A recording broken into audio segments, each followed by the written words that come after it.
Assalamualaikum warahmatullahi wabarakatuh.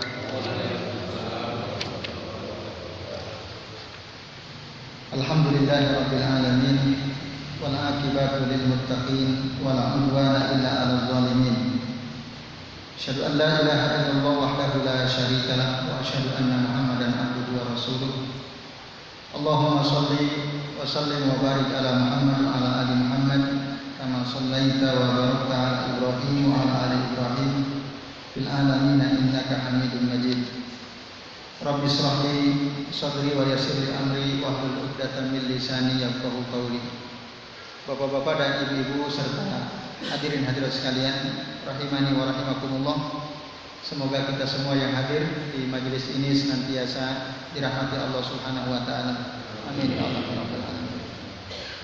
Yang meskipun hujan-hujan, kita tetap berusaha untuk bisa hadir ke majelis ilmu ini. Semoga setiap langkah kita, Bapak Ibu, menjadi langkah yang memudahkan kita masuk ke surganya Allah Subhanahu wa taala. Amin ya rabbal alamin. Man salaka thariqan yaltamisu fihi ilman sahallallahu lahu bihi thariqan ilal jannah. Demikian kata Rasulullah sallallahu alaihi wasallam. Jadi barang siapa yang menempuh jalan untuk mencari ilmu, maka Allah akan memudahkan baginya dengan jalan tersebut menuju ke surga, jalan menuju ke surga. Insyaallah tidak ada yang sia-sia dari setiap langkah kita menuju majelis ini, Bapak Ibu dan hadirin sekalian. Nah, insyaallah pada kesempatan malam hari ini kita akan melanjutkan ngaji kitab Masailul Jahiliyah yang pada pertemuan pekan lalu kita sudah sampai membahas pada poin yang ke berapa? 27 ya. Nah, berarti sekarang 28 ya. Monggo dibuka persediaan kitab yang panjenengan bawa, yang bawa kitab halaman 12. Halaman 12 poin yang ke-27 ya sekarang ya. Sekarang 27 benar? Nah, sekarang 27. J. Al-mas'alah as-sabi'ah wal ishrun. Masalah yang ke-27. Dikatakan bahwa di antara kebiasaan orang-orang jahiliyah itu adalah tasnifu al-kutubil batilah. Menulis atau menyusun buku-buku yang isinya kebatilan atau mengarang kitab-kitab yang batil. Wa nisbatuha ilallahi azza wa jalla. Lalu kemudian menisbatkan atau menyandarkan apa yang mereka tulis dalam buku batil tersebut kepada Allah azza wa jalla. Artinya mereka nulis berdasarkan hawa nafsunya, tapi mereka bilang ini kata Allah, ini kata Rasulullah, berdasarkan tafsir yang dicenderungi oleh syahwat atau oleh hawa nafsu mereka. Lalu mereka bilang Allah bilang begini, maksudnya begini dan seterusnya.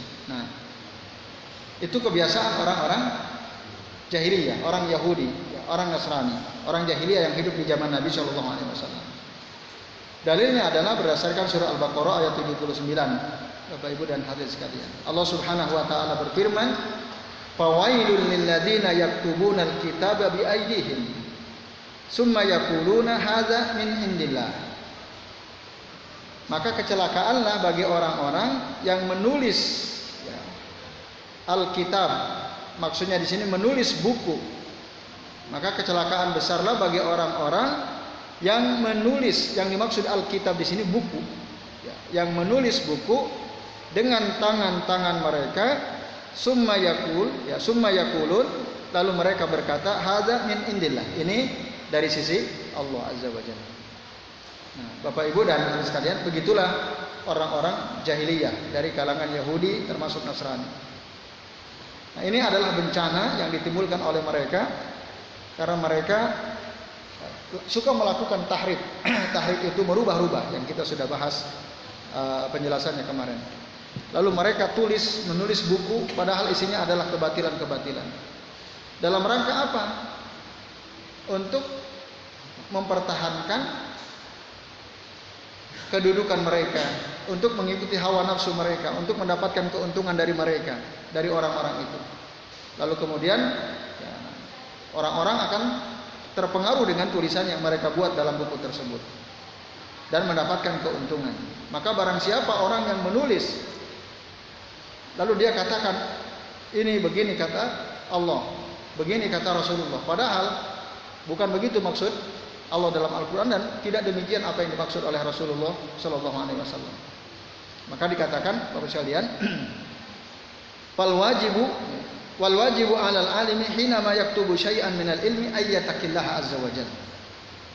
Seharusnya orang berilmu itu ketika dia menulis sebuah buku atau tulisan yang menjabarkan ilmu di dalamnya, hendaklah dia bertakwa kepada Allah azza wajalla. Dia harus bertakwa, takut kepada Allah.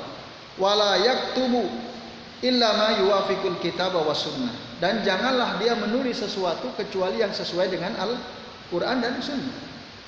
Kenapa? Li'annahu mas'ulun an kitabatihi, karena dia kelak akan dimintai pertanggungjawaban tentang apa yang dia sudah tulis. Kalau sekarang barangkali tidak hanya dalam bentuk buku ya, postingan di Facebook, di Twitter, atau di WA kita sebar di WhatsApp gitu ya, yang kita menulis sesuatu yang bertentangan dengan Al-Quran dan Sunnah. Nah itu berbahaya sekali.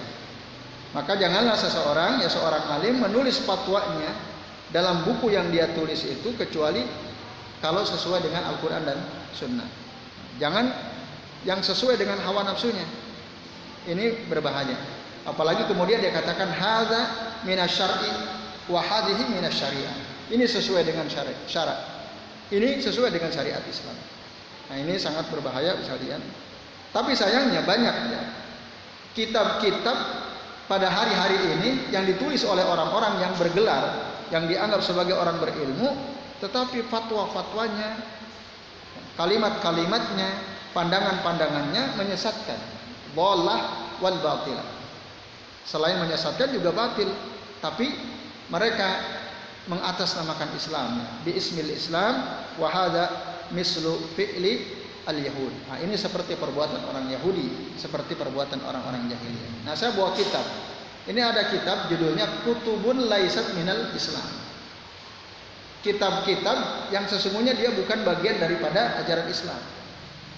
Nah, disebutkan di sini beberapa nama kitab yang sebenarnya ada penyimpangan di dalam kitab-kitab tersebut. Padahal populer sekali di tengah-tengah kaum muslimin. Misal ada Qasidatul Burdah. Qasidah Burdah. Itu populer kitab ini. Di Indonesia populer sekali.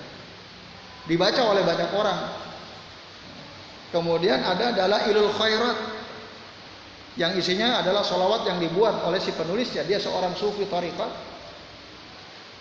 yang menganjurkan untuk puasa dalail selama 3 tahun. Ada zikir dalail. Sangat populer. Banyak sekali pengamal-pengamalnya, padahal laisat minal Islam.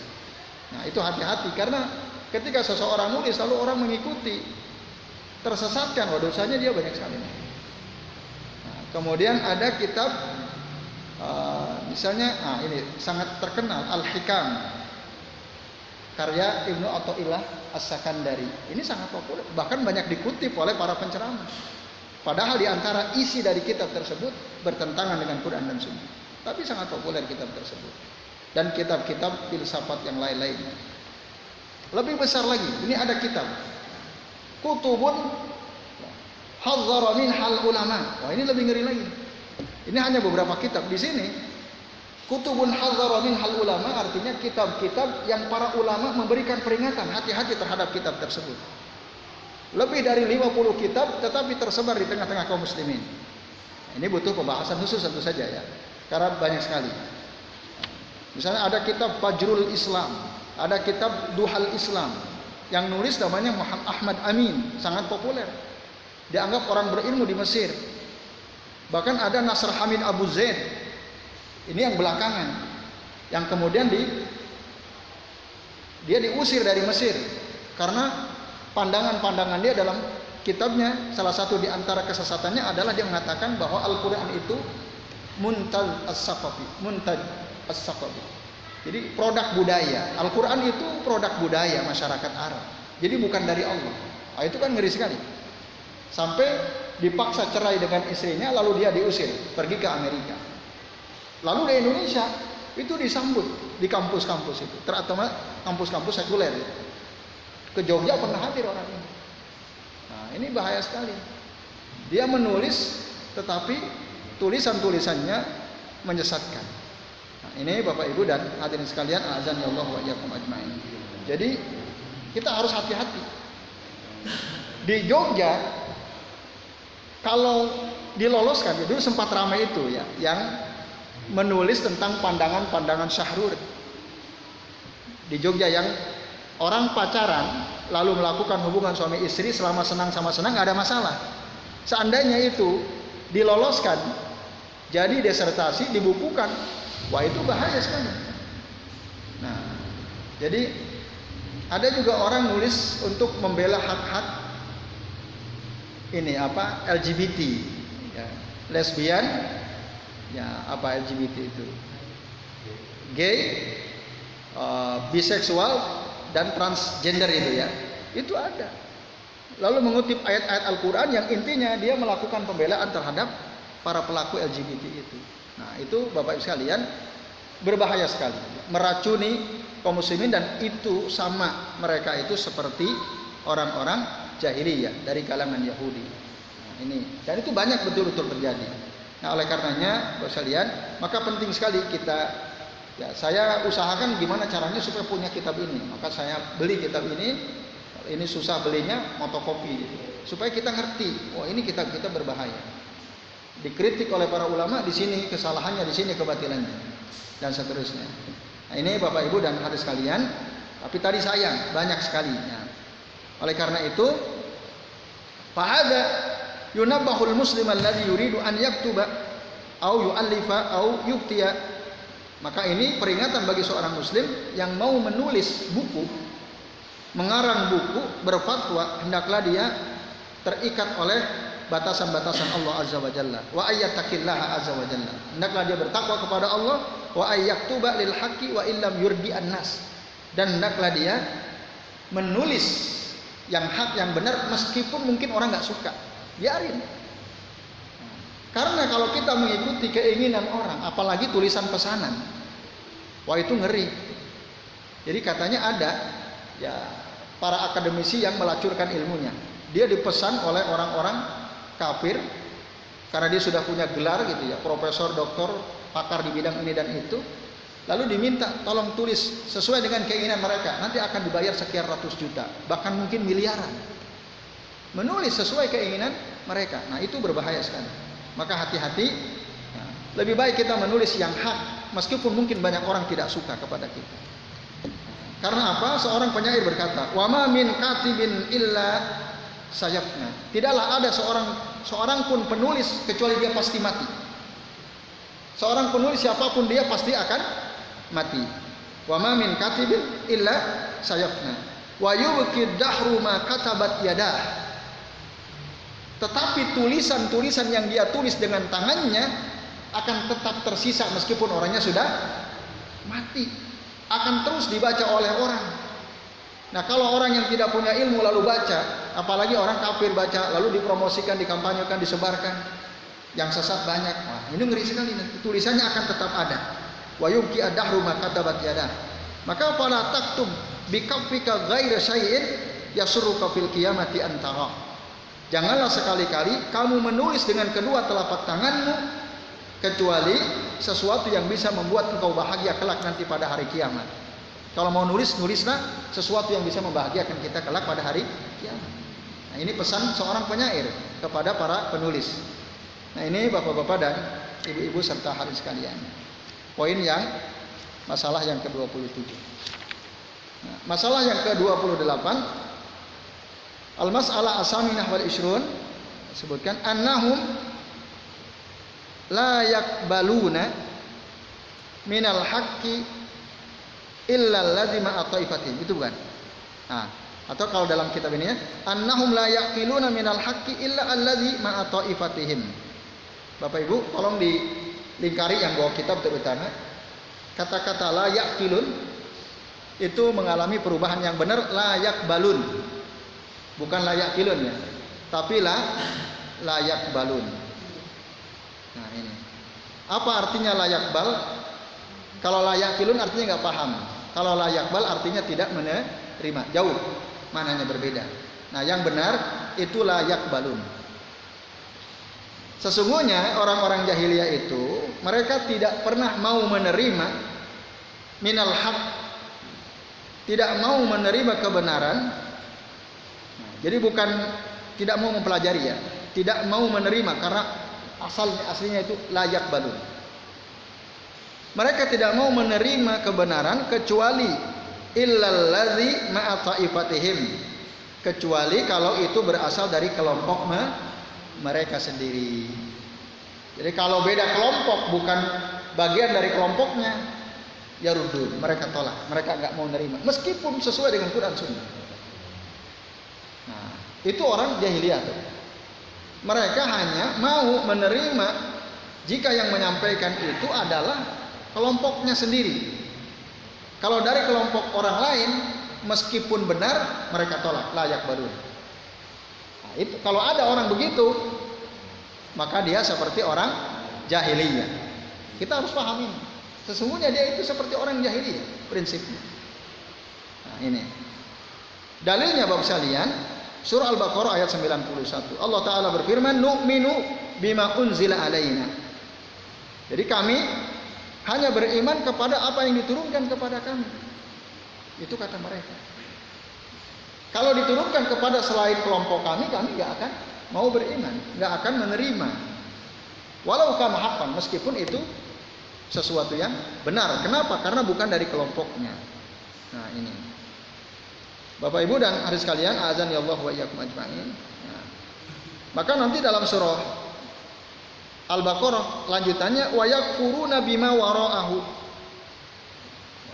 wa huwal haqqu musaddiqan lima ma'ahum, dan mereka mengingkari kitab-kitab yang turun setelah Taurat. Jadi mereka hanya mengakui Taurat katanya. Selain Taurat, Injil tidak mau terima. Al-Quran nggak mau, apalagi Al-Quran nggak mau diterima. Orang Nasrani juga begitu. Ketika turun Al-Quran mereka nggak mau terima. Nah, padahal isi Al-Quran itu musaddiqan lima ma'ahum, membenarkan apa yang ada bersama mereka. Nah, tapi mereka tidak mau nerima. Sebabnya apa? Bukan dari golongan mereka. Nah, ini Bapak Ibu dan hadirin sekalian, azan ya Allah wa iyyakum. Bahkan mereka berusaha menyelisihi, katanya mereka mau nerima yang hak itu kalau dari kelompok mereka. Nah, padahal di dalam kitab yang turun kepada kelompok mereka ini, di sana dilarang membunuh para nabi, dilarang mengingkari para nabi. Tapi yang terjadi justru mereka yaqtulunal anbiya, membunuh para nabi. Padahal dalam Taurat sama sekali tidak ada satupun ayat yang menyuruh ya, umatnya untuk membunuh para nabi. Mereka membunuh Nabi Zakaria, membunuh Nabi Yahya, bahkan mereka pun mau membunuh Nabiullah Isa alaihi salam. Hanya saja Nabi Isa oleh Allah diangkat ke langit. Wa huwa rafi'u. Bahkan mereka berusaha membunuh Rasulullah SAW waktu beliau hijrah malam-malam bersama Abu Bakar As-Siddiq radhiyallahu anhu. Seandainya ketemu, itu udah ada 10 anak muda dengan pedang yang sangat tajam untuk menembas kepala atau lehernya Rasul sallallahu alaihi wasallam. Tapi Allah menyelamatkan beliau yang akhirnya sembunyi di gua Sur ya, dan mereka tidak bisa mendapatkan Rasul. Seandainya ketemu, dibunuh juga Rasulullah. Padahal dalam Taurat tidak ada ajaran untuk membunuh para nabi. Dan mereka hanya mau menerima kalau sesuai dengan hawa nafsu mereka. Bapak sekalian, dalam Al-Quran surah Al-Baqarah ayat 70, ayat 87 Allah Ta'ala berfirman, apa kullama ja'akum, apakah setiap kali datang kepada kalian rasulun, seorang rasul utusan Allah, bima la tahwa anfusukum, yang tidak sesuai dengan hawa nafsu kalian, istakbartum, kalian sombong, kalian mengingkari, nggak mau menerima rasul tersebut karena tidak sesuai dengan hawa nafsu mereka. Fa fariqan kadzabtum, maka sebagian dari rasul itu kalian dustakan, wa fariqan taqtulun, dan sebagian lagi dari para rasul itu kalian bunuh. Itu Allah menegaskan dalam surah Al-Baqarah ayat 87 Bapak sekalian. Maka begitulah orang-orang jahiliyah dari orang Yahudi dan Nasrani. Katanya mereka mau menerima yang hak asal dari golongan mereka, dari Taurat. Ternyata itu pun mereka tidak taati. Nah, ini bapak-bapak dan ibu-ibu serta hadirin sekalian, azanillahu wa iyyakum ajmain. Nah, mereka selalu misal kalau di kita ada nggak tuh yang hampir sama mirip kayak gitu? Ada atau tidak?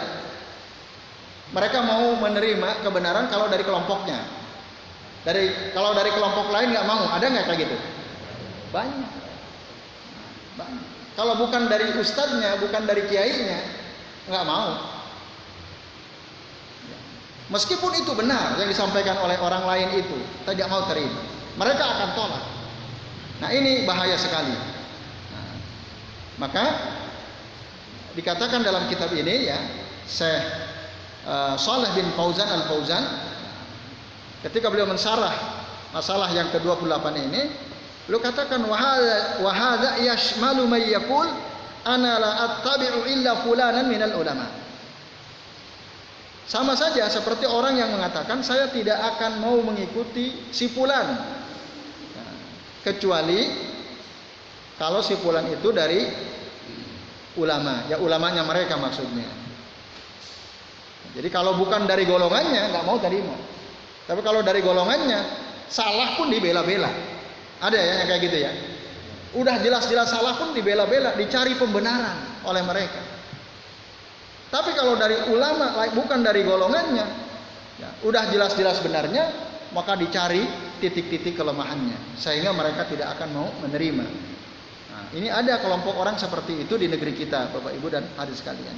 Nah, ini namanya dia ya, ta'assub bi imamihi auli imamihi. Fanatik terhadap pemimpinnya atau terhadap syekhnya, terhadap gurunya. Asabiyah ini bahaya sekali. Nah, ini Bapak Ibu dan hadirin sekalian. Maka orang-orang asabiyah itu orang yang sudah terkena penyakit fanatisme terhadap tokoh, itu hatinya tertutup. Dia tutup, nggak bisa dia nerima. Nah, tapi kalau orang hatinya terbuka, meskipun dari musuh, kalau itu benar, dia akan terima. Bahkan meskipun itu dari syaitan, kalau dia tahu itu benar, diterima. Pernah nggak syaitan ngomong benar? Ada juga kisah ketika dia mendatangi Abu Hurairah yang ditugasi oleh Nabi untuk menjaga harta zakat. Sampai 3 kali dia menyerupai wujud manusia, lalu memberikan nasihat tentang keutamaan ayat kursi kalau tidak salah. Lalu dia Abu Hurairah cerita kepada Nabi itu benar. Nah, ketika tahu itu benar maka diterima. Itu yang benar. Jadi orang yang terbuka, bebas dari penyakit fanatisme, dia akan selalu menerima selama itu benar dari siapapun, dari siapapun. Nah harusnya begitu Bapak Ibu sekalian. Maka jangan pernah sekali-kali membiarkan diri kita ini terkena virus fanatisme terhadap tokoh, karena ini bahaya sekali dan ini ada suatu kebatilan. Kenapa? Li'annahu la yajibul ittiba'u muayyanin minal khalqi illa Rasulillah sallallahu alaihi wasallam. Karena tidak wajib mengikuti orang-orang tertentu dari makhluk ini kecuali Rasulullah saja. Kita tidak wajib mengikuti ulama fulan, kiai fulan, meskipun dia jabatannya udah tingkat internasional misalnya, bukan hanya tingkatnya nasional. Kita nggak wajib mengikuti dia. Yang wajib mengikuti itu Rasulullah.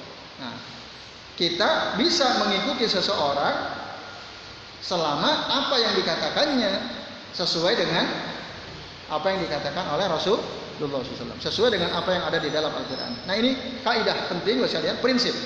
Maka kita semua yang sudah biasa hadir di majelis ilmu harus punya kaidah ini. Ketika mendapat sesuatu dari orang kok ragu-ragu, ini sesuai nggak dengan Quran Sunnah? Maka tanyakan. Jangan, oh dia udah ustadz kelasnya nasional, oh udah internasional misalnya, oh dia gelarnya udah berjejer seterusnya, langsung terima. Padahal apa yang dikatakannya adalah kebatilan. Nah ini Bapak Ibu sekalian, ini sangat berbahaya ya. Bahkan dikatakan di sini kalau ada orang mengikuti tokoh-tokoh tertentu selain Nabi, pokoknya kalau si fulan ngomong Kiai Fulan ngomong, Habib Fulan ngomong, Syekh Fulan ngomong, saya terima, pasti benar omongannya. Kalau ada orang bersikap seperti itu, fa innahu murtad. Orang tersebut kata Ibnu Taimiyah murtad, keluar dari Islam. Wa yustatab, dimintai untuk dia bertaubat. Wa illa qutil. Wa illa qutila. Kalau enggak, bunuh orang tersebut. Kalau ada orang kekeh gitu ya, fanatik kepada tokohnya. Kata Ibnu Taimiyah, orang seperti itu murtad. Dia tangkap, suruh untuk bertaubat, kalau enggak boleh dibunuh. Qutila. Wah, ngeri sekali kan fatwanya. Nah, kenapa? Karena dia li'annahu ja'ala fulanan musawiyan li Rasulillah sallallahu alaihi wasallam. Karena ketika dia ta'assub kepada seorang tokoh, berarti dia sudah menjadikan tokoh itu sejajar, selevel dengan Rasulullah sallallahu alaihi wasallam. Di situ kemurtadannya. Itu yang membuat dia menjadi murtad. Alasannya itu Bapak Ibu sekalian. Oleh karenanya tidak ada seorang pun yang wajib diikuti, siapapun dia dari makhluk yang ada di atas muka bumi ini, ya, kecuali Rasul Sallallahu Alaihi Wasallam. Ini kita mengikuti mereka selama apa yang dikatakan oleh mereka sesuai dengan apa yang ada dalam Al-Quran dan Sunnah Nabi Sallallahu Alaihi Wasallam. Meskipun dia ta'assub kepada Al-Imam Asy-Syafi'i, kepada Al-Imam Ahmad bin Hanbal, kepada Al-Imam Malik, kepada Al-Imam Abu Hanifah, rahimahullahu jami'an. Semoga Allah merahmati mereka semua. Ada orang ta'assub sekali dengan imam-imam salah satu dari yang 4 itu misalnya. Nah, itu sama saja.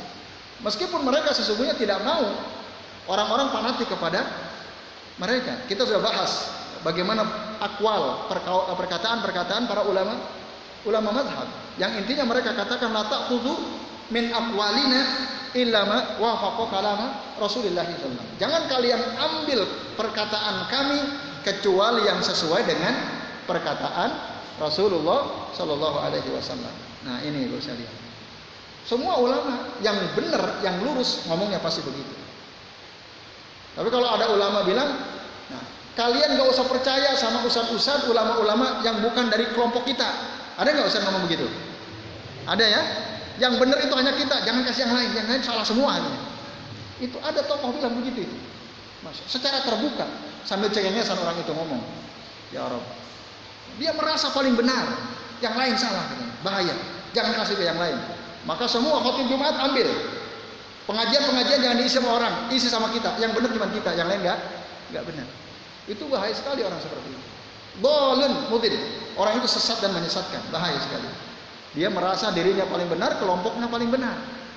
Nah, itu fitnah di tengah-tengah kaum muslimin, maka orang ini sangat berbahaya. Hati-hati dari sikap orang-orang seperti itu. Maka sesungguhnya orang yang merasa tadi ya paling benar, lalu secara mutlak dia mengatakan itu, yang lain salah secara mutlak, maka orang tersebut sesungguhnya sama seperti orang jahiliyah, Bapak Ibu sekalian. Nah, ini maka tadi kebenaran diukur bukan berdasarkan kelompok ormas, bukan, tapi berdasarkan Quran dan Sunnah. Ormas apapun selama yang diomongkannya sesuai dengan Quran Sunnah, maka itu yang kita ikuti. Karena itulah kebenaran, disitulah al-haq. Ya, ini yang ke-27-8. Terakhir yang ke-29 ya. Al-mas'alah at-tasi'ah wal ishrun. Annahum ma'a dzalika la ya'maluna bima taquluhu ta'ifatuhum. Ya. Sesungguhnya sebenarnya mereka itu ya, la ya'lamuna, tidak mengetahui bima taquluhu at-ta'ifah, apa yang dikatakan oleh kelompok mereka sendiri. Kama nabaha Allahu alaihi biqaulihi, sebagaimana yang diperingatkan oleh Allah di dalam firman-Nya surah Al-Baqarah ayat 91. Falima taqtuluna anbiya Allah min qablu in kuntum mu'minin. Kenapa kalian bunuh para nabi-nabi Allah ya sebelumnya, jika memang kalian betul beriman? Beriman kepada apa? Taurat. Kalau kalian betul beriman kepada Taurat, harusnya kalian tidak membunuh para nabi. Nabi Zakaria, Nabi Yahya tidak dibunuh, tapi mereka bunuh. Berarti mereka sebenarnya nggak ngerti juga apa yang ada dalam kitab Taurat itu. Hanya katanya. Nah ini maka Bapak sekalian, kita sebagai seorang mukmin penting sekali membaca Quran supaya kita betul-betul tahu apa sih isi Al-Quran itu, apa yang diajarkan Al-Quran itu. Nah, agar jangan sampai seperti orang-orang Yahudi, orang-orang jahiliyah, mengklaim dirinya mengikuti Taurat, tapi sebenarnya mereka nggak ngerti apa isinya Taurat itu. Nah, kalau sekarang itu mengklaim isi undang-undang yang tebalnya 1.200 halaman, padahal nggak paham, nggak dibaca semua isinya gitu ya. Akhirnya diketok palu, muncul protes banyak ya, karena mereka sendiri nggak paham. Nah ini sama aja juga itu seperti orang jahiliyah, ya. Nggak ngerti asal ketok saja. Yang penting disahkan, yang penting dapat uang, selesai. Nah perkara apakah paham apa tidak, dibaca atau tidak, nggak penting. Nah, ini mungkin banyak yang seperti itu barangkali di sana ya. Sehingga akhirnya terjadilah apa yang terjadi yang tidak kita inginkan sebenarnya. Nah ini bapak-bapak dan ibu-ibu serta hadirin sekalian, azan ya Allah wa iyyakum ajmain ya. Poin yang ke-29. Jadi kalau ada orang dia katanya mengikuti kebenaran dalam Al-Quran, kalau di kita berarti dalam Al-Quran, tapi kalau dia nggak baca, lalu dia melakukan sesuatu yang bertentangan dengan Quran dan Sunnah, berarti itu hanya klaimnya saja, pengakuannya saja. Oleh karenanya, sekali lagi wajib kita membaca Al-Quran, memahami Al-Quran, mengamalkan isi Al-Quran. Tidak mungkin kita bisa mengamalkan kecuali kalau kita membaca dan memahaminya. Dan memang itu adalah kewajiban bagi seorang Muslim. Termasuk juga sunnah-sunnah Rasulullah SAW. Kalau kita nggak pernah ngaji, hadir di majelis ilmu, mana bisa ngerti sunnah Rasulullah? Coba. Karena di majelis-majelis ilmu seperti inilah dibahas hadis-hadis Nabi, dibahas ayat Al-Quran. Nah, kalau tidak, ya nggak akan tahu. Maka banyak sekali orang Islam yang tidak tahu isi Al-Quran, banyak atau tidak, Bapak Ibu? Banyak. Orang Islam yang tidak tahu isi hadis Nabi, banyak atau tidak? Banyak. Bahkan ada seorang guru ya, di lembaga pendidikan Islam, dia nggak ngerti hadis Nabi tentang larangan berkhalwat. Padahal dia seorang guru di lembaga pendidikan Islam. Coba bayangkan, dia setiap hari sering berdua-duaan dengan guru yang berlawanan jenis gitu ya. Ketika diingatkan, apa nggak boleh? Ya Rabb, kok dia tanya apa nggak boleh? Ya jelas ada hadisnya. La yahluwanna ahadukum bimra'atin illa ma'adhi mahramin. Jangan pernah sekali-kali salah seorang di antara kalian berdua-duaan dengan seorang wanita kecuali dengan dia ada mahramnya. Oh baru dia, ada tuh hadisnya. Padahal dia seorang sarjana, dia ngajar di lembaga pendidikan Islam. Bahkan dia nggak ngerti juga ya, kalau berpegangan dengan lawan jenis yang bukan istrinya itu haram.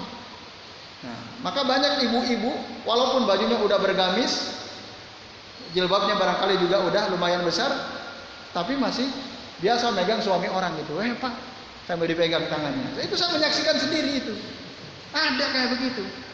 Nah, padahal Rasulullah pernah mengatakan, bi ayut ana ra'su ahadikum bi mihyatin min hadidin khairun lahu min an yamusa imra'atan la tahillu lahu. Kepala salah seorang di antara kalian tusuk pakai besi, itu lebih baik daripada dia menyentuh tangan orang yang tidak halal baginya. Nah ini Bapak Ibu dan hadirin sekalian, azani Allah wa iyyakum ajmain. Karena apa? Nggak tahu isi Quran, nggak tahu isi Sunnah. Bahkan ibu-ibu banyak nggak yang keluar nggak pakai jilbab di kampung-kampung kita? Banyak sekali kan? Mereka tahu khamar haram, tapi mereka nggak tahu kalau membuka aurat itu haram. Maka belanja ke tetangga, rambutnya nggak ditutup, walaupun sholat jamaahnya rajin. Ada yang kayak gitu? Ada. Dia nggak ngerti hadis-hadis Nabi. Maka begitu perilakunya misalnya. Nah, maka Bapak Ibu monggo kita semua yang sudah ya alhamdulillah oleh Allah dimudahkan untuk hadir di majelis ilmu, kita didik keluarga kita, anak istri kita supaya apa yang dilakukan sesuai dengan hadis Nabi, sesuai dengan Al-Quran. Ku angkusakum wa ahlikum nara. Peliharalah di kalian dan keluarga kalian dari siksa api neraka. Jadi saya kira ini yang bisa kami sampaikan sampai poin yang ke-29. Insya Allah kita lanjut lagi nanti di pekan yang akan datang. Selebihnya ada waktu, monggo barangkali ada yang mau bertanya. Ya silakan Pak Agus. Pak Mul, Pak Agus dulu. Ya.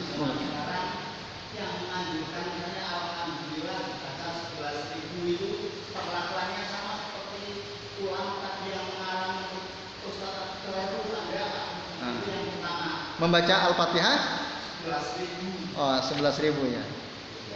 Ya, terus Itu yang pertama. Kemudian yang kedua, tapi Ustaz juga menjelaskan bahwa yang dari setan pun kita juga bisa mengikuti, misalnya ada yang benar. Padahal setan menciptakan manusia, menciptakan ada dunia itu kan untuk menggoda manusia. Dan semuanya tidak ada yang benar. Terima kasih. ya, ya, makasih Pak Agus. Ya, monggo Pak Mul. Terima kasih. Ya. Saya membaca artikel Ustaz di YouTube mengenai israf waktu berwudu. Ya. Ya. Kalau itu diikuti, misalnya supaya tidak israf kan pakai keran otomatis, dan itu sangat mahal. Ya. Yang mahal mungkin harganya 1 unit bisa sampai 500.000. Untuk beli air saja itu sudah lebih dari itu. Ya. Itu yang pertama. Yang kedua, budaya orang Jawa, mungkin juga Indonesia, itu kan ada mandi 2 kali sehari, pagi dan sore. Apakah itu juga termasuk israf? Sedangkan itu kan secara spesifik di Al-Quran mungkin ya tidak ada perintahnya. Kalau makan mungkin ada di situ, tapi kalau mandi ini kan tidak ada perintahnya spesifik untuk mandi. Itu termasuk israf atau tidak? Terima kasih. Terima kasih sami-sami Pak Mul. Baik, terima kasih. Ada 4 pertanyaan, 2 dari Pak Agus, yang 2 lagi dari Pak Mul tadi ya. Yang pertama, apakah orang yang menganjurkan zikir Al-Fatihah sebanyak 11.000 Pak ya, itu juga termasuk ya yang tadi kita jelaskan, yang ngarang-ngarang kitab sesuai hawa nafsunya atau tidak? Jawabannya iya.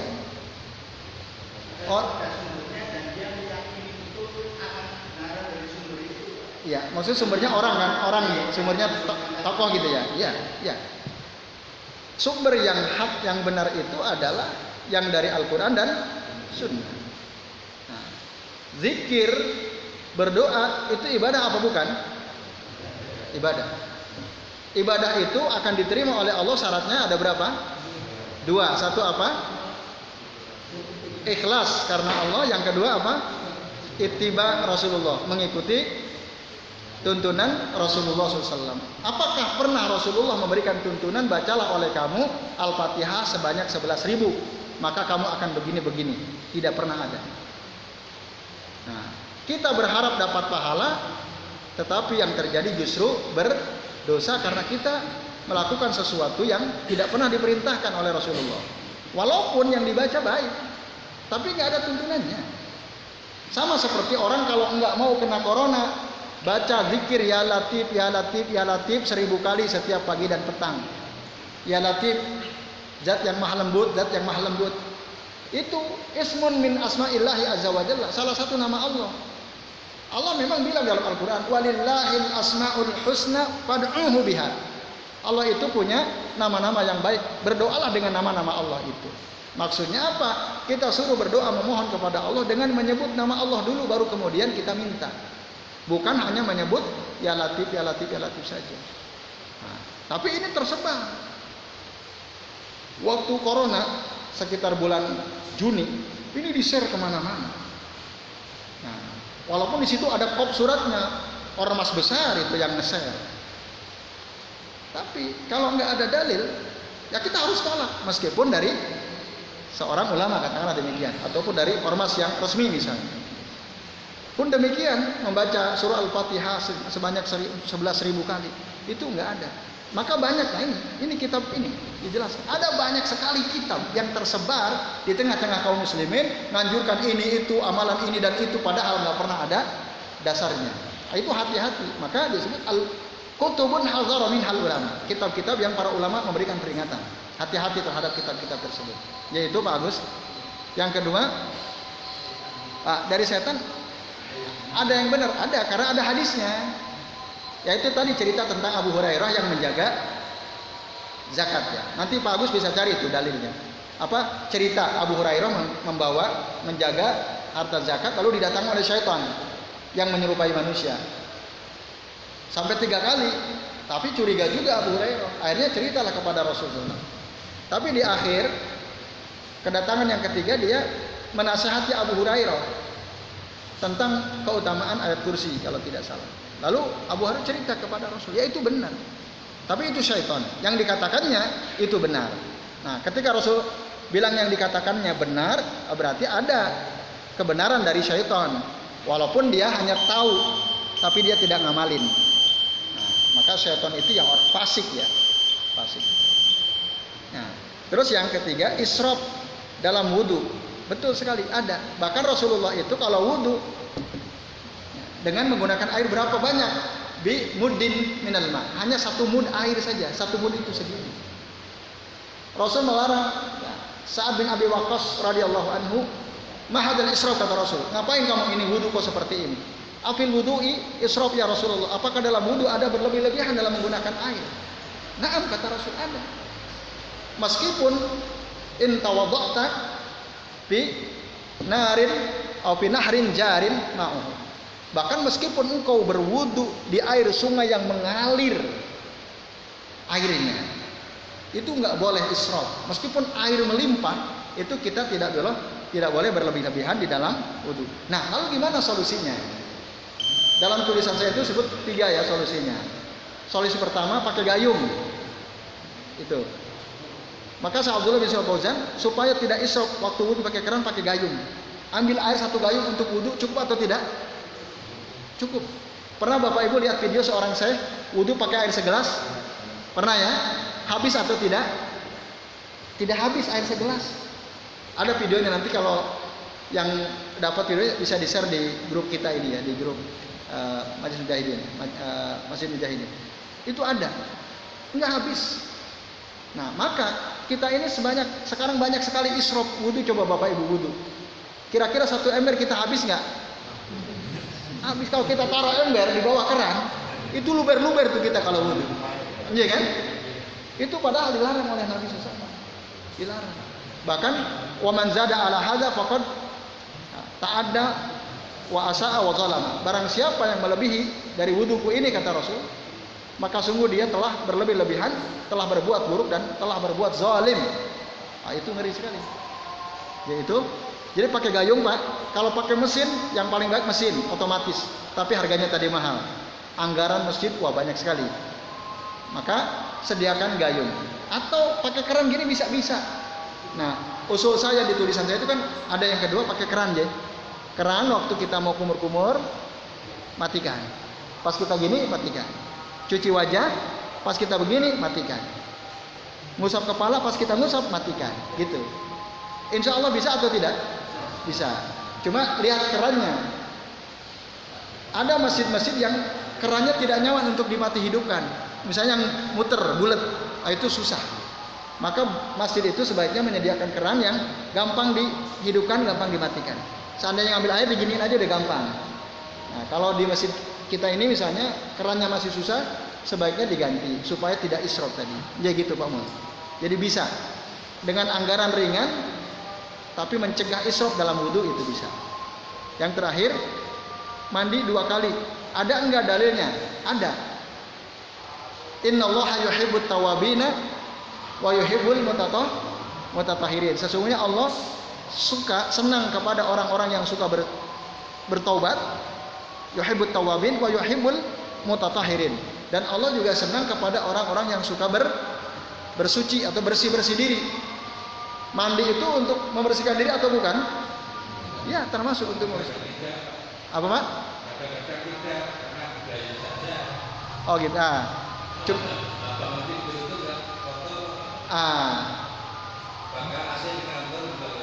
Ya, mungkin biar seger barangkali ya.